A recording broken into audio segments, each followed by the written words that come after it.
Hey, Coach, I'm so happy you found us on YouTube. Make sure you go over and subscribe and like, go down below, hit the bell up above if you want to make sure you get anything else coming. Also, make sure you go over and check out teachhoops.com for coaches who want to get better. If you're looking to become a better basketball coach, if you're looking to take it to the next level, that's why I started it to help you become a better basketball coach. And if you're looking to take it to the next level and get full season access, you're looking for our complete library. You're looking for two memberships and my full library. Go over to hit wintheseason.com. Wintheseason.com. You can get teachhoops.com. You can get full season access, everything we do in our program that has made us one of the top programs in the country. And then you get my full library with the funnel down defense, rule of three offense, everything you would want. Go over and check it out, wintheseason.com, and have a great day. Hello, coaches, and welcome to another episode of Coaching Youth Hoops. I am your host today, Coach Bill Flitter, and today we have a special guest, Mark Priscaro. He is been reffing for a decade, and we're going to talk about common misconceptions of the basketball rules, some things that are kind of misunderstood that coaches get wrong, that players get wrong, and especially fans, and maybe some of those little known rules that come up and sneak up on you as a coach once in a while. So hopefully you guys will sit back, tune in, and enjoy the conversation. But before we get started, I just want to give a quick shout out to our sponsor today. Our sponsor is basketballplaycreator.com. Head on over there if you need to create basketball plays. Pretty intuitive. You can create playbooks that you can share out with your entire team. They have full animations. It's absolutely a wonderful tool that I have used since it really launched, and absolutely love it. All right, Mark, welcome to the show. Thanks, Bill. Thanks for having me. Absolutely. Now, off air, just not only is Mark a ref, but he was a longtime radio host in the Midwest, right? Midwest and East Coast, also East Coast, yeah. New Orleans area, greater New Orleans area as well. So he's gonna have a great voice for the podcast. Gonna show me up. So teach me a few things, I hope. So tell us, Mark, a bit about your background. Maybe go into some details of where you're roughing now and your kind of roughing history. Sure. Really got going, as you alluded to, about decade ago, well, over a decade ago now. My boys' Catholic Youth Organization, CYO, as it's known, Tri-Valley League. I hail from Pleasanton, so that's the geographic area of our CYO competition. And for those that aren't familiar with CYO, it's literally, as the acronym spells out, it's youth sports activities, and basketball is one of the big ones here in Northern California in the Bay Area. So I have twin boys, and they were both interested in playing basketball at the time, and that's going the way back machine to third, fourth grade. First couple of years, they had a wonderful coach. His name escapes me, but once they got up to the fifth grade level, a good friend of mine whose sons were going to school with my boys became a head coach of the fifth grade team, and he was looking for an assistant coach. So I was available, dumb enough to join the coaching ranks. And that's basically how I got my start at the youth level with coaching before I got into officiating. So that continued through eighth grade. CYO wraps up once middle school concludes. And neither of my sons expressed an interest in continuing to play at the high school level. But I still had the basketball in me at that point. So I said to myself, okay, I'd never force either of my boys to pursue something that they're not interested in pursuing. but I wanted to stay involved, really enjoy the game. And I was like, how can I stay involved? And I looked into officiating. I had done officiating the last couple of years in an unofficial capacity, if you will, refereeing intra-squad and interleague scrimmages at the CYO level. And I found that I enjoyed it. And it's like, sure, why not? So I kind of like jumped into the officiating pool, looked into where I could, get into officiating in the Bay Area, and I was able to get picked up by an organization known as CCBOA, Contra Costa Basketball Officials Association, which is one of the major basketball officiating associations in the Bay Area, primarily in the East Bay, uh, pretty much up and down the 680 corridor, if you will. We handle games for the East Bay Athletic League, Mission Valley Athletic League, which is primarily Alameda County. East Bay Athletic League includes schools here in Alameda County, also predominantly in Contra Costa County. We officiate as far northeast as Benicia, Brentwood, Antioch, Pittsburgh area, and as far northwest as Benicia, Martinez, and then all the points in between from up north there all the way down to Newark, southeastern Alameda County. And Awesome. I was going to just say Yeah. I joined that association in 2017, and I've been with them ever since. How many games do you do a year? Good question. It varies depending on your availability. I probably officiate on average 3 to 4 nights a week. Sundays are usually free. There's usually no high schools at the high school level that are playing basketball on a Sunday. Very rare. So about 3 or 4 nights a week, Monday through Saturday. It's a good workout too. Yeah, I oftentimes tell people, why do you do it? And I say, well, number one, it's the best cardio workout you can do and get paid for. Right. Yeah. Absolutely. Well, let's just dive right in. And I know, I've known Mark now. Is it 2 years? Yeah, at least 2 a years. couple years. Yeah. He got me for a violation, for a uniform violation, the first game he reffed for me. So I appreciate that. So stupid. That was my fault though. I don't know what I was thinking. Wrong number. Remember that? Sure do. Yeah.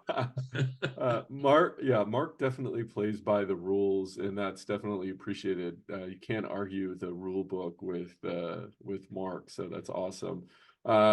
What are some of the most misunderstood rules that you run into during game day? So misunderstood by, let's start with the fans, because I think you probably get a lot more heat from the fans when they don't truly understand the rules. Sure. It kind of ebbs and flows. Sometimes some gyms you have fans that are more vocal and more critical of the officiating as opposed to other fans. It's like Baskin Robbins, 31 different flavors of fans, coaches, players. One of the most common things that we hear frequently is player is fouled at the high school level. There's no such thing as continuation in high school. If I had $1 for every time I had to explain that to someone, even coaches and players, I would have a good chunk of change in my back pocket. That's one of the key differentiators at the high school level. There's no continuation, and what happens frequently is fans being fans, we're all exposed to basketball at the college level, but especially at the professional level. So big time, right? The show in any sport. And certain things that you see that are allowable at the professional level, they're just simply not permitted at the high school level. So again, to answer your question, the continuation argument, or people wanting to know why a basket doesn't count in high school, and it's like, we see that on TV all the time. Why didn't you give them continuation? Because there's no continuation in high school. You just don't. We see a lot of travels at the NBA level too that can't get away with it high school or grade school, right? They travel more than some third graders. Yeah, that's an interesting point. I've worked with a lot of college officials. A lot of college officials will come back to the high school level because they've had their fill, especially from a travel perspective. The distances between schools at the collegiate level is huge. So a lot of guys just get burned out, literally, and they'll drop back down to the high school level.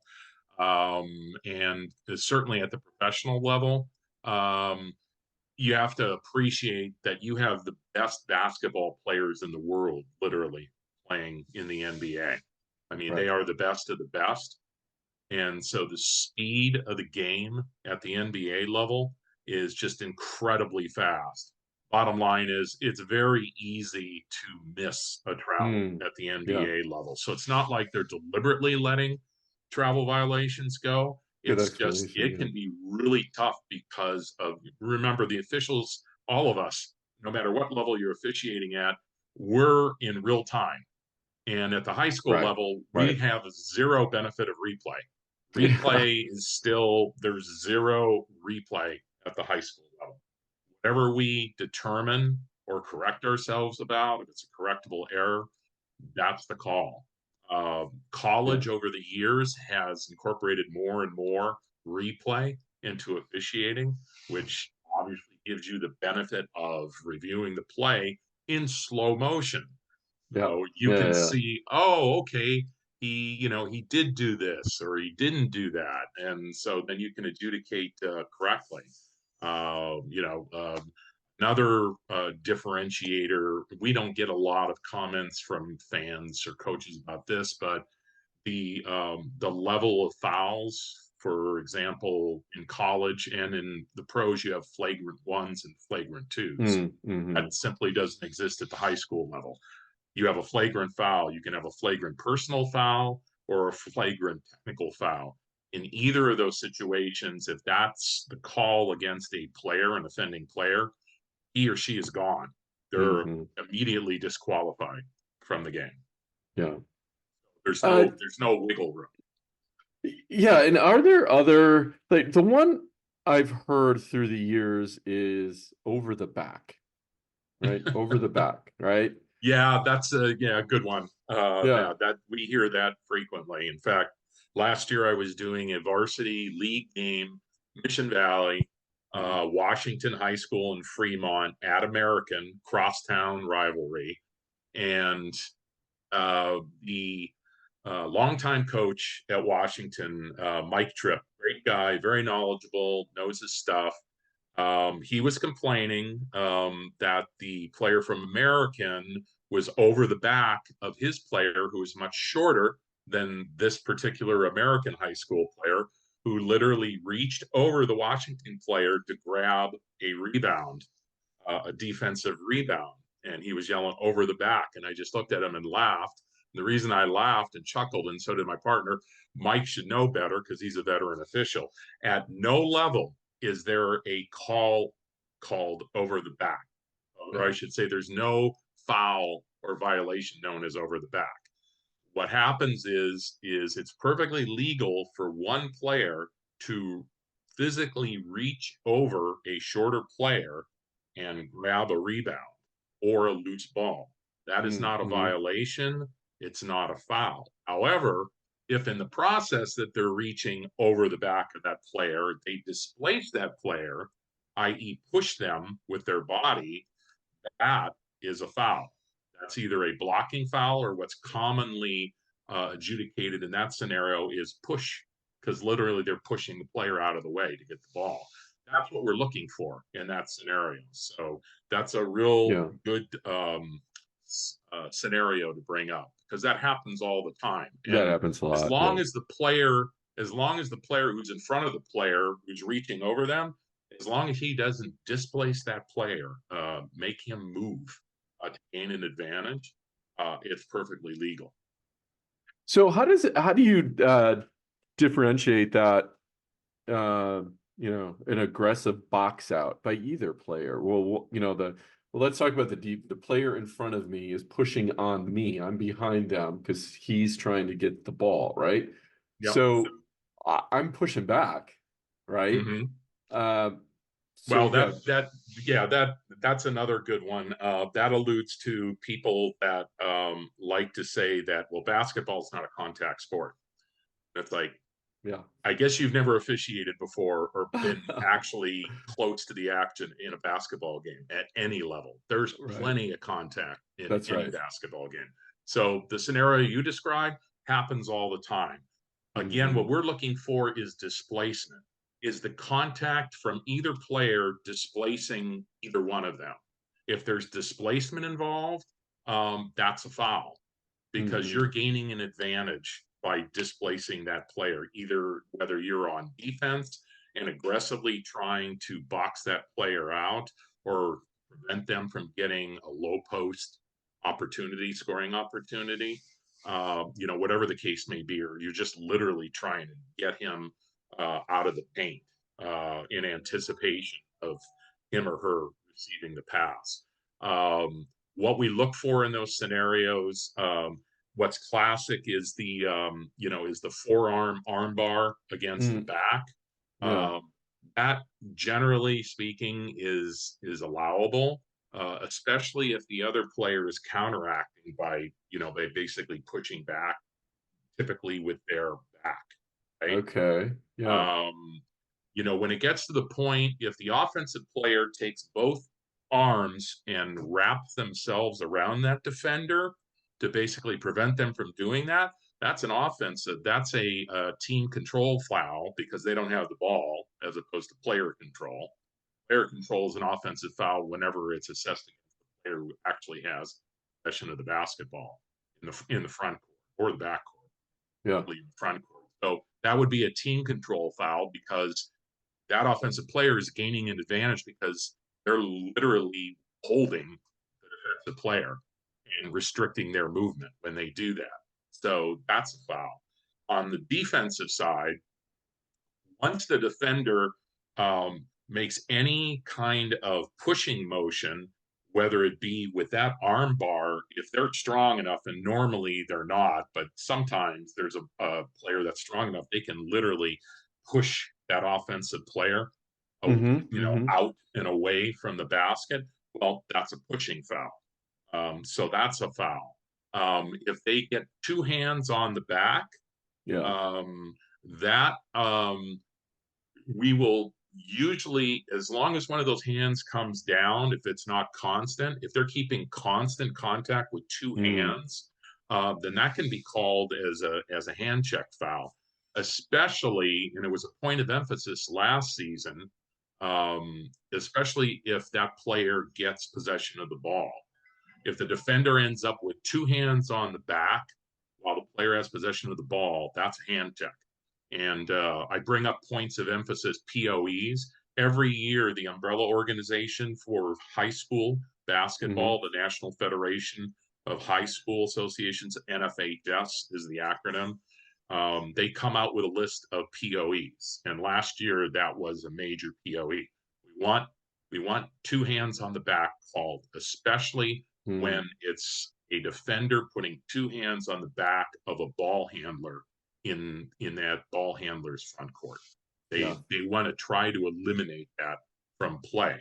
So you get two hands on the back. If one of those hands drops off, like within a second or two, we'll typically let that go. However, like sometimes I've had this scenario where that defender will actually get one or two handfuls of a jersey and restricts the player literally from moving. Well, that goes beyond a common foul. At that point, that's an intentional foul. And intentional foul, that's a higher level. And what that results in is the offended team and the offended player gets 2 free throws and an inbound a throw in from the front court, sideline throw in after the 2 free throws. So that's a no-no. And I've grabbed that, pardon the pun, at least 2 or 3 times over the last couple of seasons. Yeah, you got to teach the kids how to do that without the ref seeing. It's not a foul unless the ref see it. Yeah, I mean, some players will try and get away with that, and what that boils down to is making an attempt on the ball. If the foul isn't making an attempt to make a play on the ball, that's one of the litmus tests for upgrading, as we like to call it, upgrading a foul to an intentional foul rather than a common foul.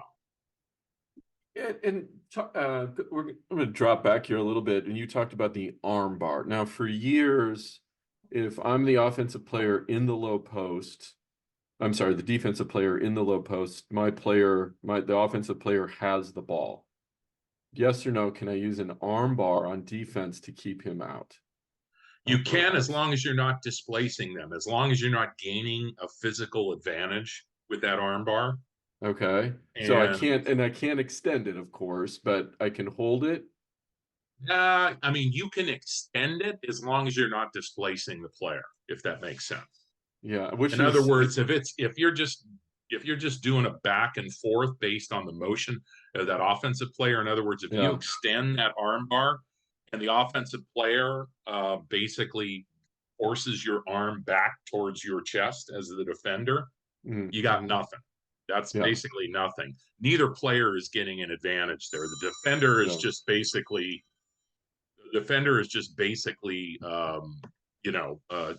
is moving with the offensive player and vice versa. If the offensive player makes enough of a pushback to displace the defender, then you have a player control foul. So that could actually be adjudicated as a charge as long as that defender is maintaining legal guarding position. If on the other case, the defender is actually displacing the ball handler with that arm bar, actually pushes him forward when he didn't really want to go forward, then you have a push foul, foul, or blocking foul against the defender.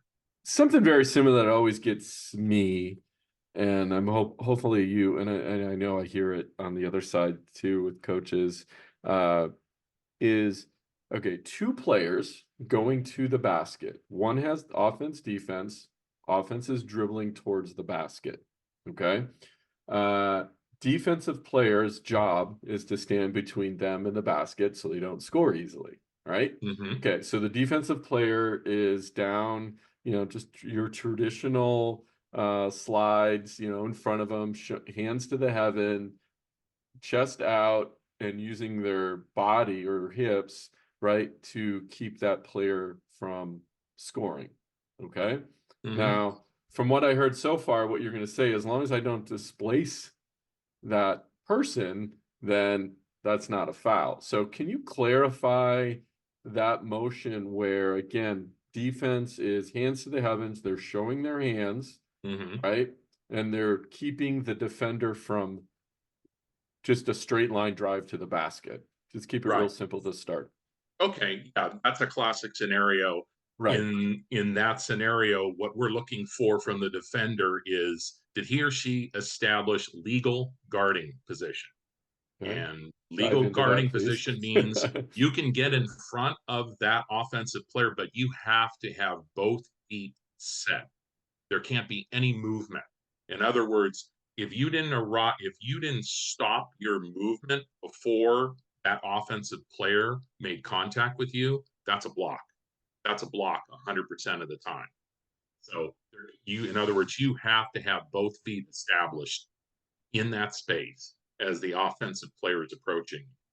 Now, if you have legal guarding position established and the offensive player makes contact with you, that is a charge. That's a player control foul. That's a charge because you established legal guarding position and the offensive player is not allowed to collide with you to displace you.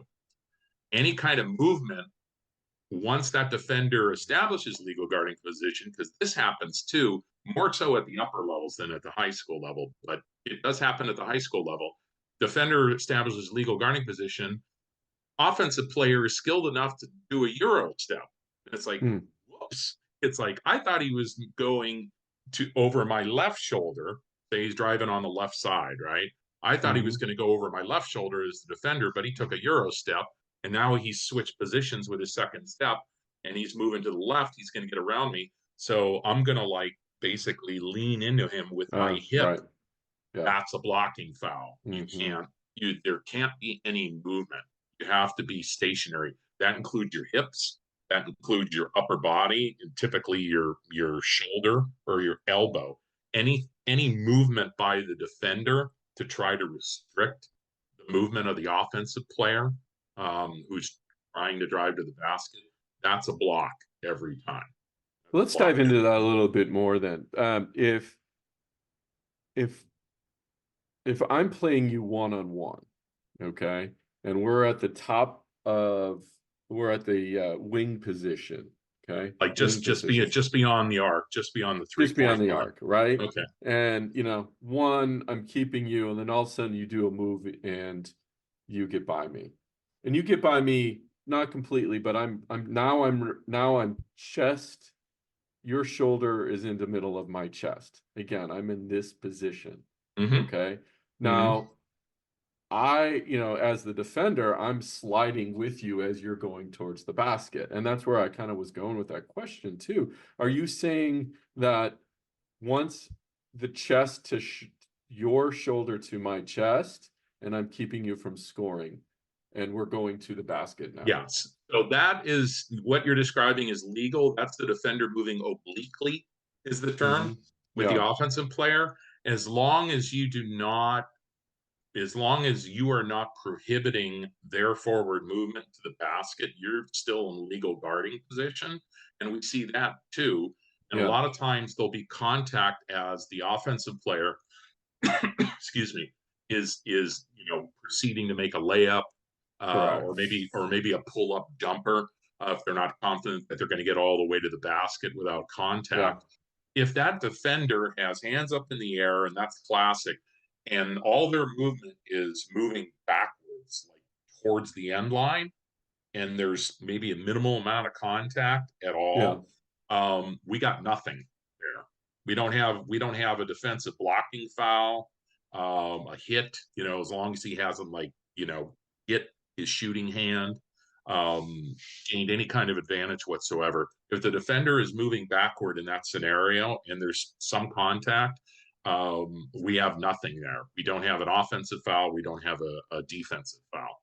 So I can't push back as the defender? Pardon me? I can't push back as the defender to keep them. So again, just to set it up on the court too, you're starting at the wing. Your line is to the block. So you're going from wing to block, right? And I come and I push you now off that line to, let's say, just outside of the block, a few inches, right? Yeah. So, well, you just described the foul. That's pushing foul. Okay. Yeah. The fact that you use the term push, that's a foul. That's a foul every time. Even if I'm showing my hands and right, and I'm moving along. And well, see, again, we get that a lot too. Yeah, no, not always as both players are moving, so the defender is following the ball handler obliquely. That classic is the defender has established legal guarding position, and then they raise both hands in the air to make the layup typically, or the pull-up jumper more difficult. But instead of going straight up, they inevitably end up going forward as they leap. That is a foul. That's a foul. No, I'm not even there yet making a basket. I'm just talking like from that straight line. We're going side by side, and I'm showing you my hands. They're here. Right. Yeah. And I'm just shuffling, right? Yeah, that's fine as long as you don't make any contact. That's what I thought you were going to say. with the ball handler. Yep. Yeah. Interesting. So Yeah. in that case, the offense, I mean, they have a lot of advantage, but they can make contact with me and get a Uh, foul. they can make contact with you as long as they don't displace the defender, assuming the defender had legal guarding position. You Which can have a is charge. You can have a charge with both players moving, and in this case, the defender moving, if the movement by the offensive player displaces the defender and creates an advantage for the offensive player.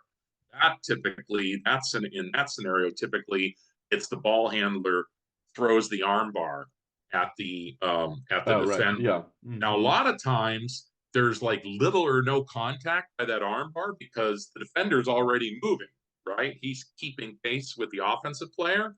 So a lot of times the offensive player with that arm bar will either not make contact because they're just trying to create that space for themselves and the defender's Right. giving away because he or she doesn't want to get charged with a block, or there's minimal contact and it really amounted to nothing. It didn't displace the defender. What's more common is the mistake a lot of offensive players in that scenario, so the dribbler driving the basket makes, is when they lower their shoulder. When they put the arm bar, but then embellish it with lowering their shoulder and they make contact with the defender, and that contact ends up displacing the defender, even if it's just say like 6 inches. That's player control. We're going the other way. Yeah, that's yeah, As that's you gained an advantage, you literally mhm. displaced the defender, even if you just displaced them half a foot away. Yeah. Because without you doing that, without you making that contact, that defender is still closer to you without touching you. So you, Mr. and Mrs. Ball Handler, you created an advantage for yourself and disadvantaged the defender. So that's player control.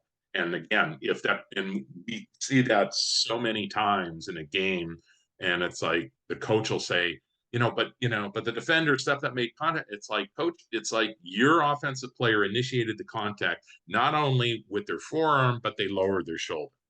Yeah. And if they hadn't lowered their shoulder, probably borderline. But the fact that the offensive player embellished the contact by lowering their shoulder, creating additional contact, made contact, saw the defender get pushed back like maybe half a foot or a foot, that's player control foul. Okay, thank you for explaining that. I kind of had a thought out of that's exactly what it was. Because what's really important in that particular scenario is how we teach the kids how to guard that situation, right? And Mhm. I always talk about hands to the heaven, follow the defend or follow the offensive player to the hoop. Um, I don't say don't make contact with them. It's almost natural, right? Because they think if that space is in between them, you can't, you know, they're not going to stop them. The key component in any contact situation between an Hmm. offense and defensive player is advantage, disadvantage. And veteran officials, that's a refrain that's just ironclad. It's reinforced constantly. Hmm. Advantage, disadvantage. Did either player gain an advantage by initiating the contact? On the flip side, did they did the player that received the contact be put at a disadvantage because of the contact? Okay. Yeah. So advantage, disadvantage. I had a game at College Park about a month ago. Called the College Park offensive player driving to the basket, what we were just talking about a second ago. Did the arm bar, and lowered their shoulder.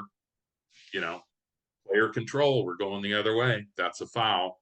Coach from College Park didn't like the call, was shouting, it's like, we teach that to our players all the time. And and then he emulated the armbar movement. And I looked him, as we were in transition, and it's like, coach, it was more than that. He lowered his shoulder. He lowered his Yeah. shoulder, created an advantage for himself by that additional contact. That's foul. That's player control foul.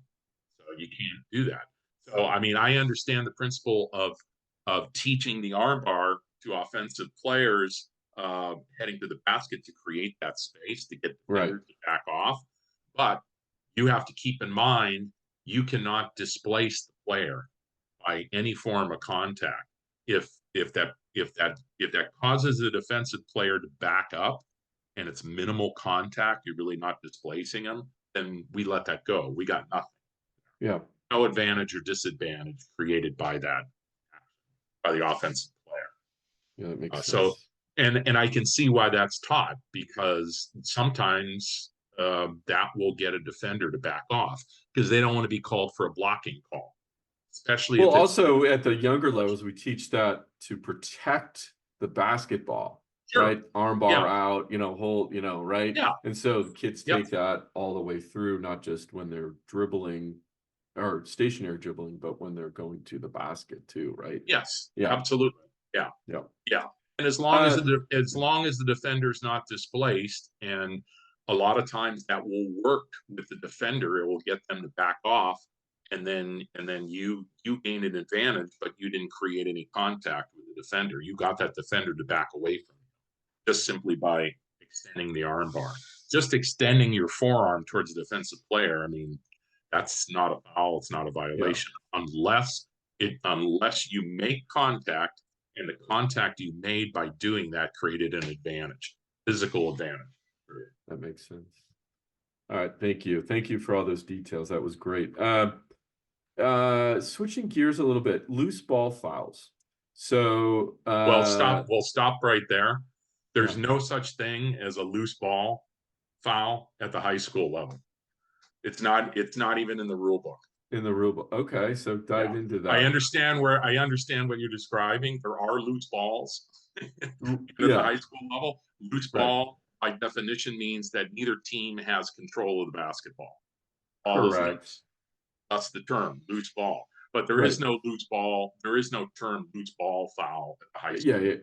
But when you get called for a foul on a loose ball situation, right? For example, I have the ball, I roll, right, to protect or to rip. A lot of times that gets called, right? That's a travel. As soon as you roll, basically, that's a traveling violation. As soon as you roll, you can dispose of the basketball, like try to pass it off while you're rolling. But if you roll first and continue to hold the ball, guess what? You've lifted your pivot foot. Both feet are off the floor. That's the same difference as if you jumped in the air and changed your mind about passing or taking a jump shot and land on both feet. That's a classic analogy. That's a classic travel. And that's why, because a lot of people misunderstand that. If you dive for a loose ball, we see that all the time. And the motion of diving makes you slide like 20 feet across the court with that's not technically a traveling violation, because it's your momentum going after the ball that caused you to slide. And then we're looking for, once you stop, what are you doing? Then if you start rolling over or try to get up without dribbling, then you have a travel. So there was a state championship game where that scenario occurred, and the officials called the player who dove after the ball for a traveling violation because it was really borderline. It's like, at what point did that player start rolling? Was it after the slide was it before the slide ended, or was it after the slide ended? And they adjudicated it was after the slide ended. When they looked at video, because it was a state championship game in Sacramento, it was like, it looks like they started that roll before they actually, had full possession of the ball. So, but I mean, trying to make that call, real time can be difficult. And then the other related scenario to that is, and this happens very frequently, no team control, the ball is loose on the floor. Two players are going after it, and there's contact. There's a collision between the two players. They're typically both on the floor. It's like two football players going for a fumble, right? Yeah. Well, this isn't football. This is basketball. Yeah. Typically, that results in a foul, and the foul is called against the player who displaced the other player to either get possession of the ball or attempt to get possession of the ball. You cannot. That's a pushing foul. You can't Interesting. displace another player to gain an advantage, in this case, to get possession of the basketball. So, players will look up and it's like, and I hear this all the time after that, the whistle blows and we whack someone with that. It's like, they were just going after the ball. That's Yeah. like, I know they were going after the ball, but your player displaced the other player in their Mm-hmm. attempt to get the basketball. There's usually about a split second difference between when one player arrives and the other. And Yeah. even if they literally arrive simultaneously where the ball is, almost inevitably one player is pushing the other player out of the way, either by their Well, momentum. yeah, they're trying to grab it. They're doing something, right? And that's where a lot Yeah. of times, if you and I grab this ball and we're on the ground, to rip it away from you, Hmm. I do this, Hmm. right? Right? And that starts the roll. Well, yeah. I mean, well, in that scenario, you typically don't have a foul because both are going after the ball. Correct. If you're not displacing the other player by grabbing that ball, if you're not on top of them, rolling on top of them, or if you're not pushing their torso, their body in any way, you're just tussling over the ball. Correct. Sometimes that'll be a held ball situation. If both have if there's four hands on the ball, no one has Right. clear control. If the other Yep. one's a little bit stronger than the other one and just takes care of Rips it. business and Yeah. rips it out, Yeah. then we're looking for what you were starting to allude to. Then we're Yeah. looking for a traveling violation. Right. Okay. Okay, he ripped the ball loose. Now what are you doing? If now once he has possession, if he decides to roll over, over his shoulder or something, well, sorry, you just traveled. If he Mm-hmm. rips it loose, stops, looks for a teammate, and passes it without making any motion, any rolling motion, then that's a legal play. The other one that in that situation too that comes up, and you did allude to it, which was the I get to the ball first, but I don't have control, right? Mm-hmm. And you're standing, let's say you're standing behind me at this point. Okay, so I'm on the ground Mm-hmm. and I'm going after the ball. I don't have it completely. You come from behind me. Mm-hmm. If you land on me, that's a foul. That's a foul. Yes? Okay. Yes. If you obviously leap over me, don't touch me, not a foul unless there's some other thing you're doing. But I I've see never seen a that. player able to do that, at I least at the know. high school level. Yeah, they usually jump from behind or jump on them in that particular situation, or because I hear that a lot with at all levels, and I see that as a foul because you're jumping from behind me. My player had the ball; they're on the ground already, right? You can't do that, right? Okay, yeah, that's what I thought. What do you? What do you believe, or how, or let me, oh, I have a couple questions. So let me start with this one first. Uh, what do you wish all coaches knew about what you do on the court? Something Maybe I 1 to 3 things. 1 to 3 things. Yeah, if you're gonna address a group of youth coaches right now, Okay. and I'd love to hear like how, yeah, what if they knew what we do, then this would help with the relationship. Okay. Maybe something like that. You can't be called for traveling if you're not dribbling the ball.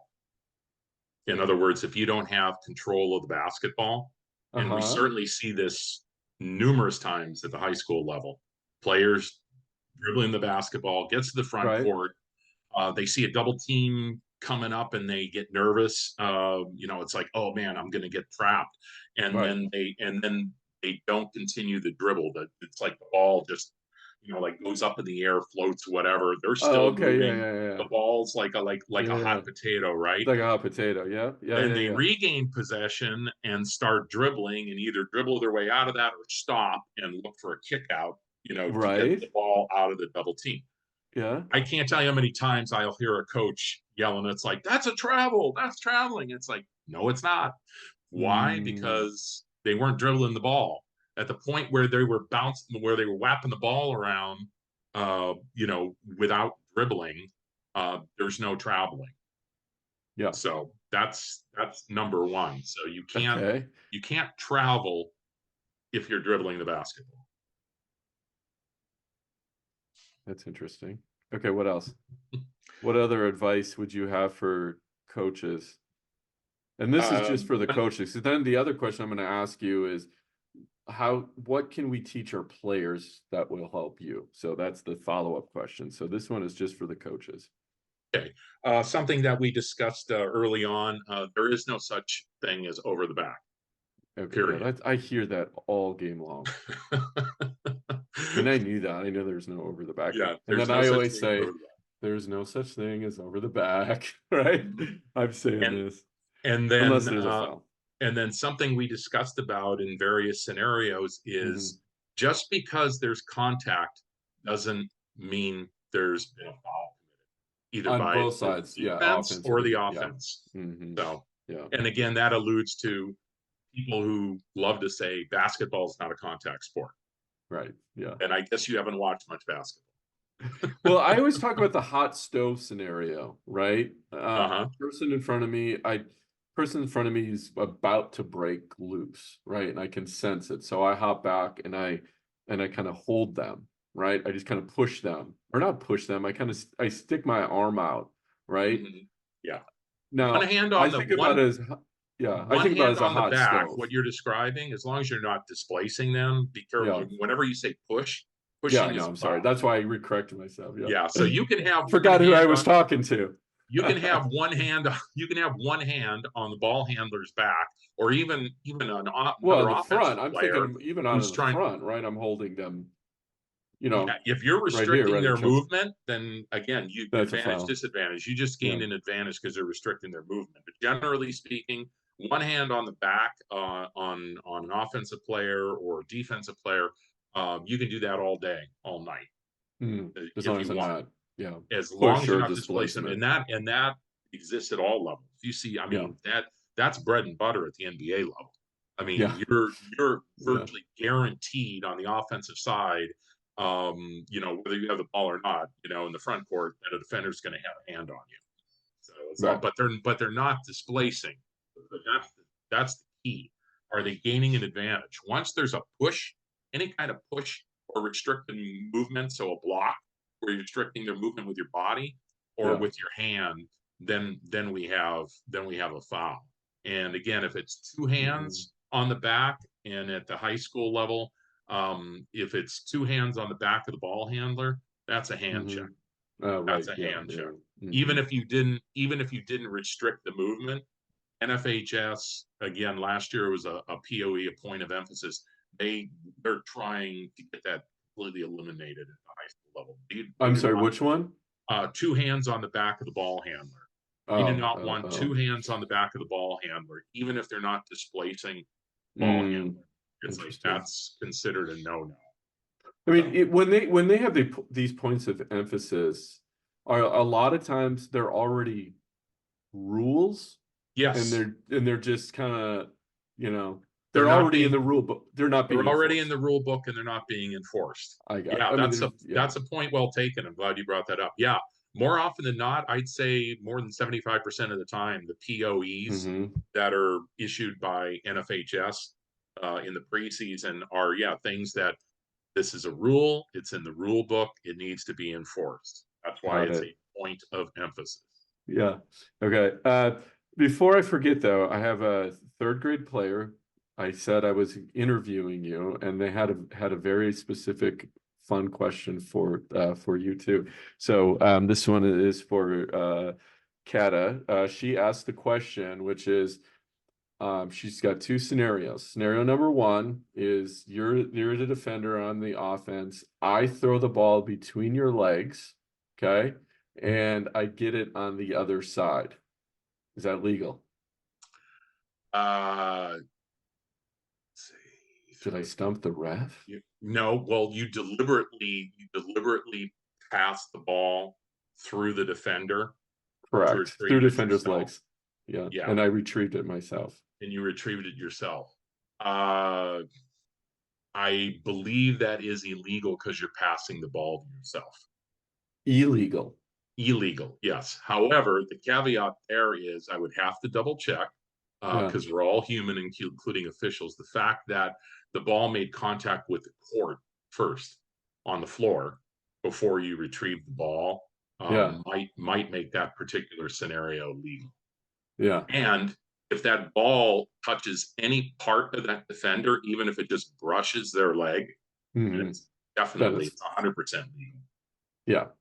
Okay, what about over the head? I'm assuming then over the head is not legal if I throw it over your head, catch it on the other side of you. Yeah.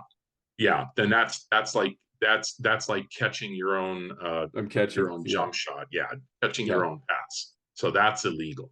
That's why it leads me to believe that that would be illegal. Again, the only caveat would be the fact that it touched the ground first. Yeah, because then that can be translated as being a loose ball. In that scenario, you have team control, but you don't have player control. Right. Yeah. And that, in real time, unless it's painfully obvious, that's kind of hard to adjudicate that, oh, well, that player, she deliberately did that. Right. Versus I'm just trying to pass to my teammate, but oh shoot, she didn't get it in time, and now I'm just going to grab it. Right? Yeah. Well, see, that's the other thing. Yeah. In adjudicating that, it's like, was she trying to pass that to a teammate? Try to do a pocket pass in between the defender's leg? Right. Or was she literally trying to pass to herself? That takes a lot of chutzpah and a lot of skill level to do that, especially at the high school level. So. That's why this third grader asked it, because she's got both of those. So. Okay. She'll be the next player out of the Moraga area that to play in the WNBA. So you heard it here. Okay. All right. Let's go back then. The other question was, what can we do as coaches to educate our players?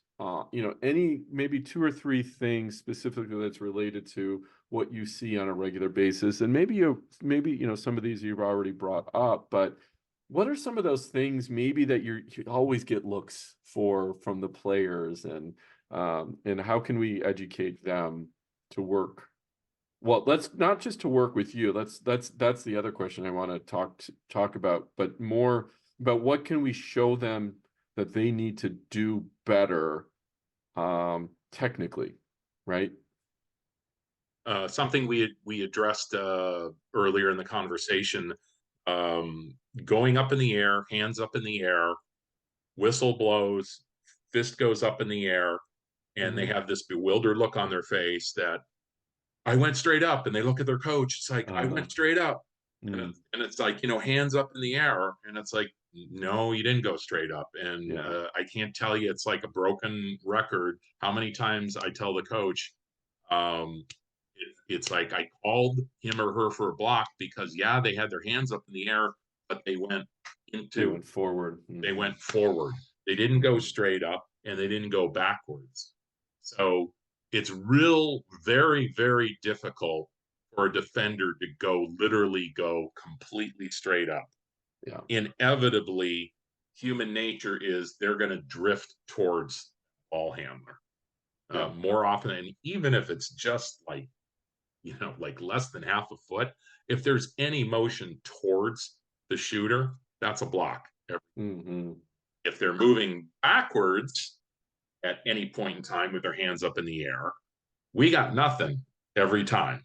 Unless the offensive player lowers their shoulder into them, to try and create additional space, which is really dumb because the defender's already moving backwards. Then you got a player control foul for doing that.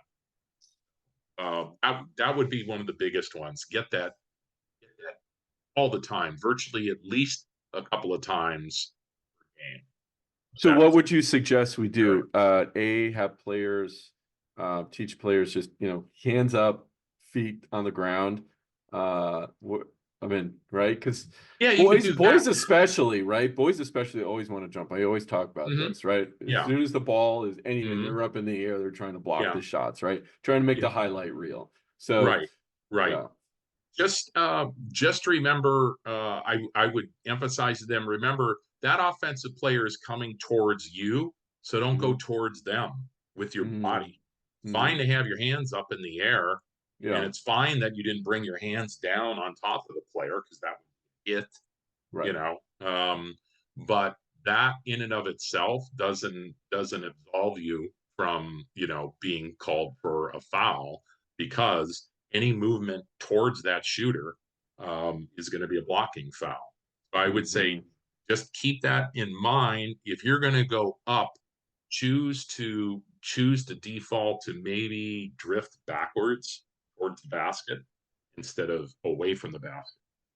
Yeah, which is hard in itself to even think about when the offensive player is going up. So you hear a lot of coaches just, hands up, feet on the ground, right? Just hands straight up. And, it's better to them to make 2 points than potentially 3, right? With a free throw. Yeah, get in foul exactly. trouble. So and you can drift into the shooter too, even if you never, leave your feet as a defender. Well, right. I guess you could, leaning into in him, too, right? right? But my hands were right. up. Yeah, you lean. Yeah, you leaned in. Sometimes I got to point to the player. It's like, yeah, but you hip checked them, or yeah, but your torso, went into the shooter's arm, or what have you, or your hand touched the shooting arm of the player who took the shot. Sure, right. So that's it. That's a hit, right? Well, and you see a lot of hip checks too on screens, right? Oh, if I'm the screener, you just, elbow, chicken wing, elbow, like chicken call wing, with the elbow, or a hip check.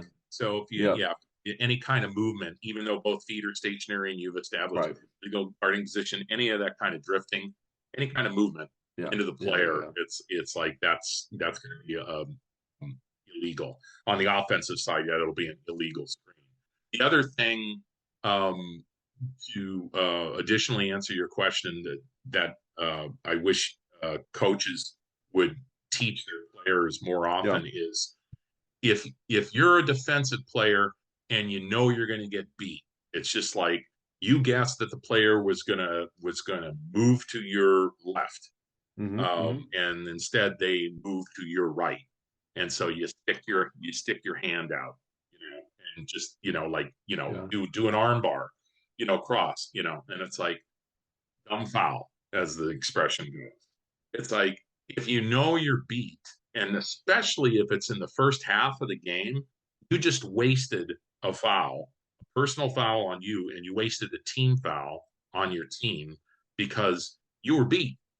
And if that player proceeds to, if they're in the act of shooting when you did that, then they're going to the line if they make the basket, and then you may have given up 3 points instead of 2 points.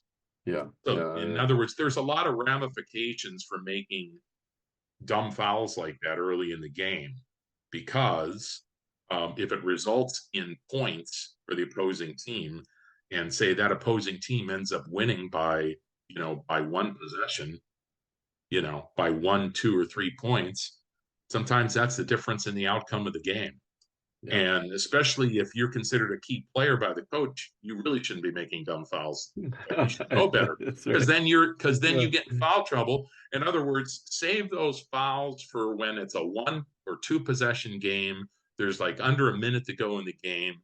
You have 3 personals on you. Now, if you committed a couple of dumb fouls early in the game because you were frustrated because you got beat, guess what? You just fouled out, right? Because of those 2 dumb fouls. Then you got your 5th foul with less than a minute left in the game. And that's my rationale for that. Just if you got beat and it's not a game situation, the game's not in the line, the game's never on the line in the first half, let them go. Let them go. I mean, I'll even, sometimes I'll mention that to a player, even if they've gotten 2 dumb fouls, in the space of, say, 2-3 minutes. It's like, hey, Joe or Jill, it's like, let him go. If he got beat, let him go. Let him go, because we're going to call it, especially early in the game. So, no, that's a good point. No, it's a good way to look at it. And I hope it probably goes on more than I can see. We have to remember, and I know it's hard for us, it's hard for you, it's hard for the parents in the stands. These are kids. They're learning. They're learning the game of basketball.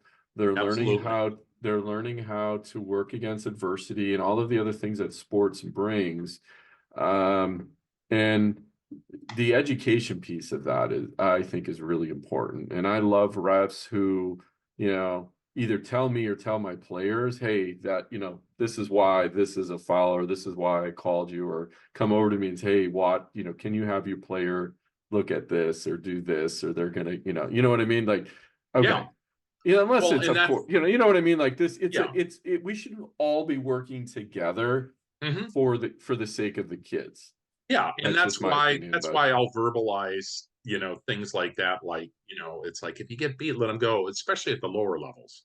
I'll say if you're getting beat, like at the freshman level and even the all JV right, yeah, level, that's it. It's like it's a teachable moment. It's like, it's a dude, teachable moment. That's right. yeah, Yeah, it's like yeah, let them go. You got beat. It's like save that foul for when you can really need it or use it when yeah. someone's driving to the basket and you're only up by two, you know, then that's the time to take that kind of foul. Make them earn it at the line. That's a game situation, but not in the first half, not in the first quarter or the second quarter. I was So at a game the other day, and I have never seen this happen. And I mean, I don't. Anyway, I've never seen it happen where the the refs weren't calling a lot of stuff, and they were letting the kids play.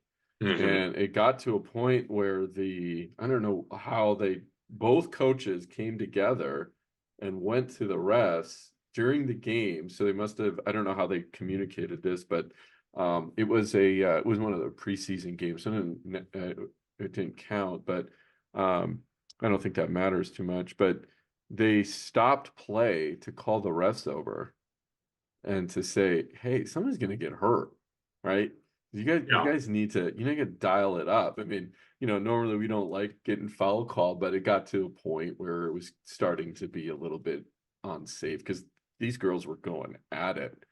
Yeah, Uh, I had a game like that last season, as a matter of fact, mhm. at Los Lomas. It was a very sloppy girls game, and it got kind of rough and tumble. Mm, And the outcome had long since been decided, so it was a blowout. Um, and it was getting physical mainly because neither team was playing good defense. What you just described, typically, neither team's playing good defense. So they're hip checking players, they're restricting the ball handler from moving. They're trying to trap a player and they're also the ball handler. Or to be fair, on the other side of the coin, the ball handler is trying to be a bull in china shop and literally dribble through right, right, right. two Yeah. players that are preventing him or her from like getting to the basket, right? Um, the worst thing you can have in a game is a game for the officials to be blowing their whistles like every five Oh, I ten know. seconds. Yeah. So the scenario you described, Yeah. when that situation occurs, the coaches, it's your team, it's your players. Everybody obviously can see that. We as officials, we like to hint to the coaches, it's like, you need to tell your players to play better defense. And if they're getting beat, let the players go. No one came here to watch us, the officials, blow our whistles every 5-10 seconds. We'll be Right. here all night long. So, without knowing the officials involved and not in that particular game, but appreciating the scenario, they probably just wanted to get the game over with without anybody getting seriously hurt. Period. It's like this game is like going nowhere. Neither team is playing good defense. If we keep blowing our whistle, this game could go on for 2.5, 3 hours. Right. It would In have been that a lot of scenario, fouls. the officials could go up to the coaches and say, "Look, it's like, you know, we're not going to stand here and blow our whistle every 10, 15 seconds and just have both teams in the bonus and shooting free throws for the next hour and a half. That's not basketball, right? So please tell your players, knock off the fouls, stop fouling each other." And, I mean, literally, that's the best way to adjudicate that. Not for the coaches, in all fairness, to come up to the referees and say, "Hey, That's a good play's point. getting Yeah. really rough." Yeah. Yeah. So Yeah. I mean, as an official, I can understand where those officials were probably coming from. It's like, this is really sloppy play. Neither team's playing good defense. We just want to get this game over with, or hopefully with nobody getting hurt, and just get it over and done with. But what they could have done is go up to the coaches and say, look, it's like, you know, neither of your teams are playing good defense. You need to tell your teams, your players, to stop fouling. That's what the refs should have done too, because you know how it goes too. The coaches aren't going to say, "No, you back down. No, you back down," right? Or, "Hey, you got you right? Yes. You guys get Yeah. to back down, and I'm not going to back down because then Yeah. I'm going to get beat up." Right? Yeah. You know what I mean? Like if I'm just playing, anyway. Yeah, no, it's a tough No, situation. no, I you think would it runs some. definitely bring both coaches together Yeah. in that scenario. Because the game's basically turned into a expletive deleted show. Yeah. All right, last Um, question for you before we get you out of here. Communication. How do you want us coaches to communicate with referees and players for that, man? What can we tell our players, and what can we as coaches do better about communicating with refs? Tell the players to always maintain composure, be respectful. Don't let your emotions get the best of you. Ditto for coaches. Yeah. The thing that probably irritates officials, generally speaking, more than anything else, is when coaches start making statements. That was a travel. That's a foul. That's this. That's that. And then they just continue, and it gets to a point where you have to go to what we call, you have to go to your toolbox, and it's like, you need to stop. You need to stop making statements. So we'll always try to make ourselves available to answer a question, and veteran officials will look at a coach and say, "Do you have a question for me? Because if you don't have a question for me, you need to stop making statements." What that boils down to is coaches are there to be a coach, to coach their team, coach their players. When they start making themselves an extra official, it's like, you want to become an official, we can direct you on how to get involved and become an official. You know what I hear though, the opposite of that I actually just read it on our Facebook group today. Is there was and I'm not saying this is right, but there was a coach complaining that his assistant coach wasn't sticking up for his team and arguing calls with the ref. And I'm like, okay, one, obviously you got to see the film on that, but to really truly dig deep into that. But at the same point, it's like, okay, I don't think that's the right perspective, I guess, is what I'm saying. Well, no, and that's not good guidance. And the reason No. being that, assistant coaches, can end up being a thorn in our side as officials too. Oh yeah, The absolutely. head coach is encouraging the assistant to basically be the bad guy for him or her. Oh, that doing way. that. Yeah, Well, yeah, guess what? Guess what? yeah. We're going to whack that assistant coach with a bench technical foul, and at the high school level, guess what, Mr. and Mrs. Head Coach, you just lost your coaching box for the rest of the game. Yeah. Anytime a bench technical is assessed, the head coach loses his or her coaching box for the remainder of the game, and that also counts as an indirect technical foul against the head coach. In any combination of most people know, 2 direct technical fouls assessed against a coach or a player, you're disqualified. That's standard at any level. What you may not know is at the high school level. So what I just described, that scenario, so direct technical against the assistant, that's an indirect against the head coach. Another assistant, he or she shoots their mouth off. That's another direct technical against that other assistant. That's another indirect against the head coach. Now, if the head coach gets assessed another indirect or a direct technical foul, they're gone. So any combination, 3 indirect technical fouls, 1 technical and 2 indirect, or 2 direct technical fouls, and you're gone. You're disqualified. So what about in a situation though? How do you want us to handle this? Here's a situation that happened. I know it just came to me as you were talking about this though, is We had this was last season, there was a point guard. I think she ended up playing some sort of, I think it was Division 2, big, tall woman, okay, and a really good ball handler, okay, and she was above average for her age. She was a senior, and we had at average or below average size players, okay, so in order for her to create an advantage, a lot of times what she would do with our players is she would hook them. So as she's dribbling the ball, she'd come across and hook. She did it all game, right? And because of her size and because of our size, she's big, they're small, it would displace them, Yeah. right? Yeah. Well, So that's an offensive. That's a player control that is a foul. player control That's foul, holding. That's a right? holding foul. And I wasn't the only one who noticed it. And I ended up getting it. That was my second technical of my 15-year coaching career. I mentioned it to him, and he called it once, and I said, she's continuing to do it, right? And then at some point, I mean, she was just blatantly just dribbling the ball all by herself, just hook, hook, hook.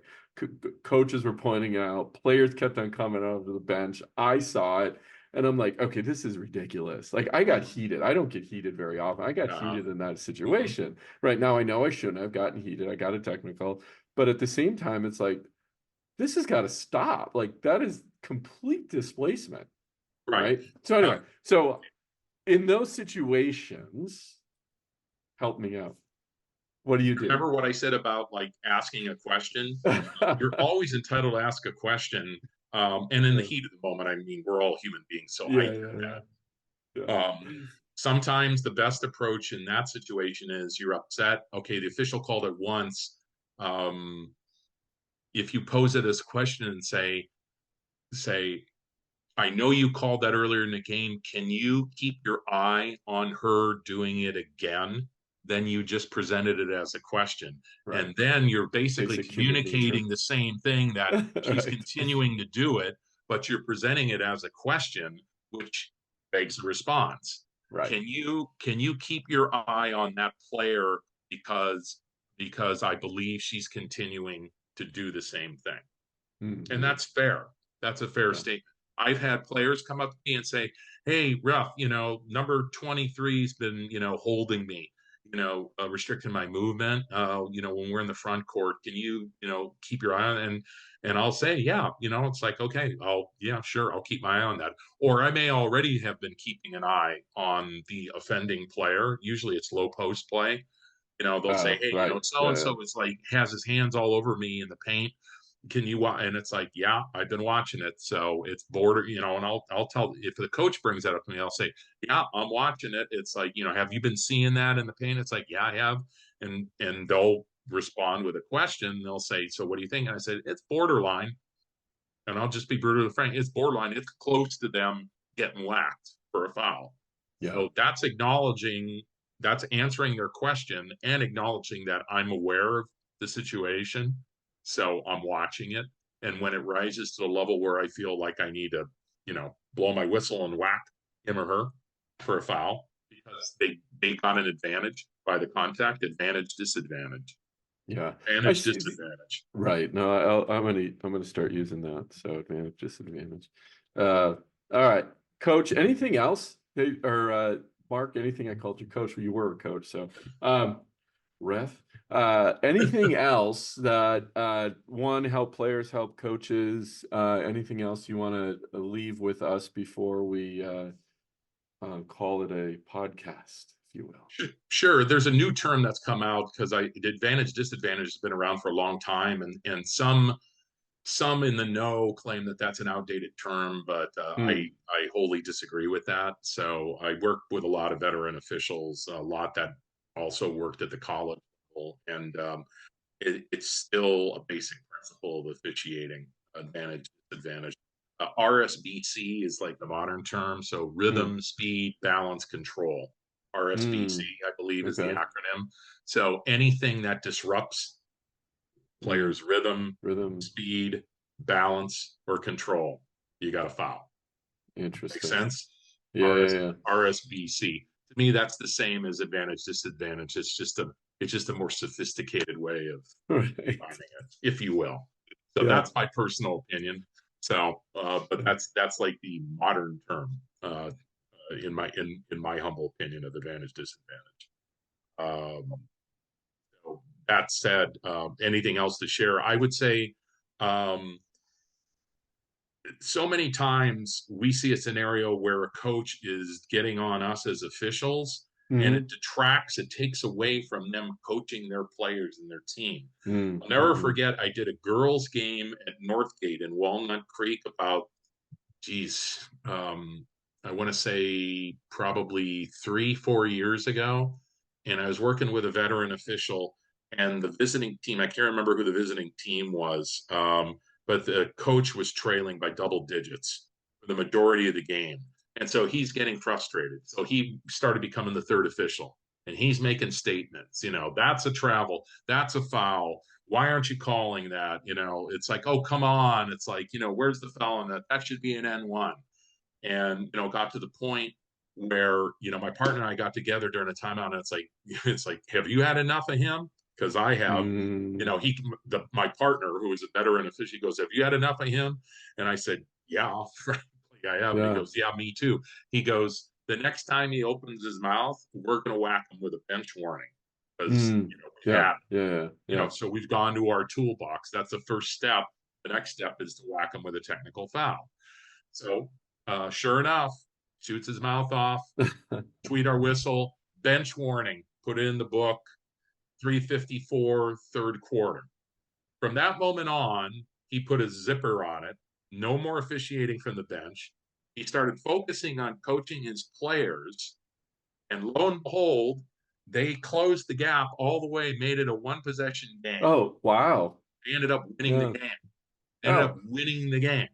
And a lot of coaches don't realize that your players, especially at the high school and youth level, they're watching you. They see your actions. That's right. They see how you're behaving, and it trickles down on them, and it affects them. So if you're being, if you're being a poor sport, literally, and if you're just bitching and moaning and complaining at the referees, then the players start to develop. They cop that attitude. And then instead of focusing on playing basketball, they're focusing on every supposed aggrieved, missed call, violation, travel foul, supposedly that you missed as an official and didn't call.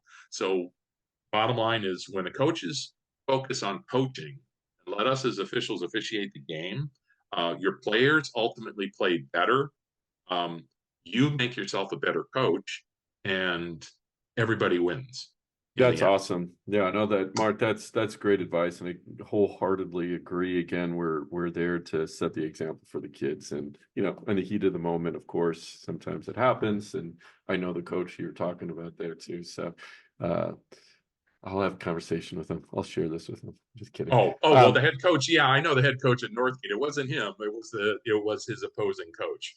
So it was the opposing coach. It was the opposing coach. Interesting. Okay. All right, sir. I appreciate your time. Thank you so much for coming on and sharing your thoughts. Hopefully, coaches out there, that was educational. I know that helped me a lot clarify a few things. And good luck this season, Mark. Thanks, Bill. I appreciate it. And stay safe. You as well. I mean, passing comment, always keep in mind that we're human beings too, as officials. That's right. Yeah. We're not just robots out there that are trying to wrong you, trying to make bad calls or whatever. We're human. We're going to make mistakes. So the most veteran of officials will miss a call from time to time. I mean, it happens, but we're human beings at the end of the day. We have to, go home, and go on with our lives as well. That's right. Like all right, sir. Appreciate your time. Thank you so much. This was awesome. Yeah, my pleasure, Bill. Thanks for having me and indulging me. Yeah, we'll have you on again, I am sure, started next season now. Get all the new rules in place and out there. All right. Sounds good. Thank you. Thank you, Mark. Take care.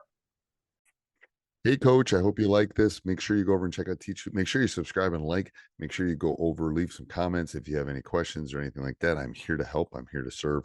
Go over and check out teachhoops.com for coaches who want to get better. The one-stop membership for everything that you would need. And if you're looking to take it to the next level, you're looking for a mentor, you're looking for my own boxer, you're looking for everything, my library, everything that's included, go to winthisseason.com. Talk to you soon.